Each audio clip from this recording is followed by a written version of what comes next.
You know, as a police officer, I'm compelled to make this video. I've been in law enforcement for 10 years, and I'm speaking to my peers, other fellow officers, people in any kind of law enforcement position. I've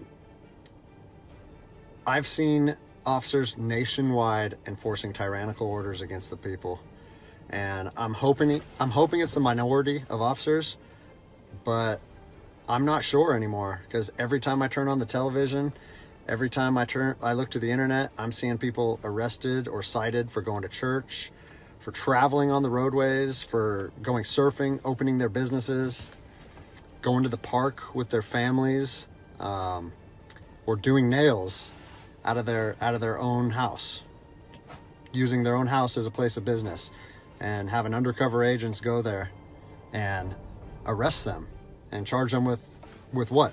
With a crime? I don't know what crime people are committing by doing nails in their own house, but we're seeing this more and more and more, and we need to start looking at ourselves as officers and thinking, is what I'm doing right? Now, I want to remind you that regardless of where you stand on the coronavirus, we don't have the authority to do those things to people just because a mayor or a governor tells you otherwise. I don't care if it's your sergeant or your chief of police. We don't get to violate people's constitutional rights because somebody in our chain of command tells us otherwise. It's not how this country works. Those are de facto arrests. You know, we're violating people's rights and taking money from them, or even worse, arresting them and depriving them of their freedom when they are exercising their constitutional rights. Let's read something right here off of the Declaration of Independence. All men are created equal. We have the right to life, liberty, and the pursuit of happiness. That to secure these rights, governments are instituted among men, deriving their power from the consent of the governed, meaning our power and any government official's power is derived from the people, okay? We don't hold power over our citizens. It's contradictory to everything that our country stands for. And this is what I'm seeing. First Amendment rights, telling people they can't go to church, freedom of religion, okay? Telling people they can't protest, freedom of assembly. Fourth Amendment violations, illegal traffic stops to check for papers. What are you, the Gestapo? Is this 1930s Nazi Germany? You don't get to stop people unless you have reasonable suspicion or probable cause that they have committed a crime. And I know people that have personally been stopped saying, we want to see papers showing that you're essential. David 2, copy a phone call. That is not how our job works, okay? What really has been pissing me off lately is the fact that these officers that are going out here and enforcing these tyrannical orders, what they're doing is they're putting my job and my safety at risk. Because what you're doing is you're widening the gap between public trust and law enforcement officers. And the thing that I want you guys to realize is that our power that we hold as law enforcement officers is nothing more than a facade. It's a badge and a gun. You don't realize, if you haven't lived in anarchy, if you haven't seen combat, things can be stripped from people in a heartbeat. And that's what I'm afraid of. I'm afraid that these actions are going to wake a sleeping giant, i.e. the American people, okay? They are going to be put in a position where they won't have their rights trampled anymore.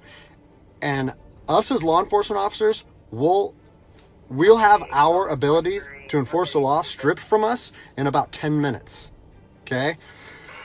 I think what is going to happen if this continues is we're going to see bloodshed in the streets, okay? I don't want to see bloodshed in the streets on either side of this coin. I don't want to see fellow officers get injured or killed, and I certainly don't want to see citizens get injured or killed.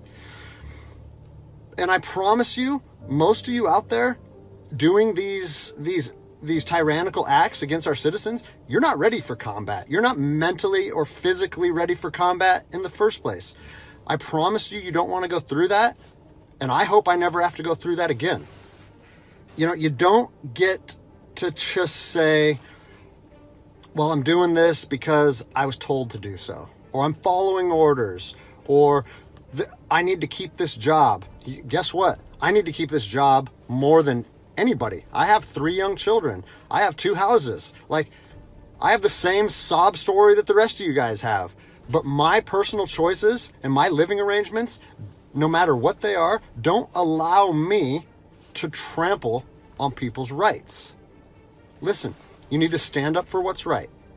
You need to, if you're part of a department or an agency that is asking people or asking their officers or their deputies to impose on people's rights and infringe on their freedoms, you need to step up and say, no, that's not me.